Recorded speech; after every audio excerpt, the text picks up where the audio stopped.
किसी ने कहा है, अज्ञानता दुर्भाग्य की जड़ है। Ignorance is the root of misfortune. क्रूस पर ठोके गए प्रभु यीशु का पहला शब्द इसी बात को दर्शाती है कि ज्ञान सदा हमें नहीं बचा सकता। पिता, इन्हें क्षमा कर, क्योंकि ये नहीं जानते कि ये क्या कर रहे हैं।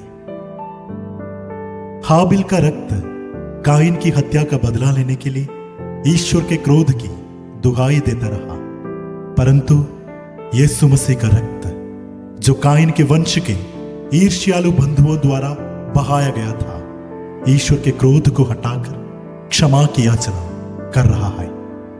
किसे क्षमा किया जाए?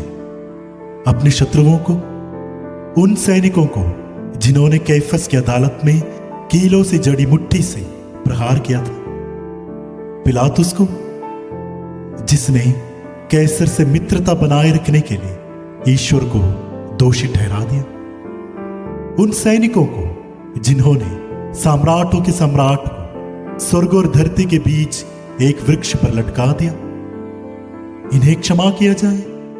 क्यों? इसलिए क्योंकि ये नहीं जानते कि क्या करना है? नहीं, परंतु इसलिए क्योंकि वे नहीं जानते कि वे क्या कर रहे हैं। यदि वे जानते कि क्या कर रहे हैं और फिर भी करते ही रहते, तो उनके साथ क्या घटित होते?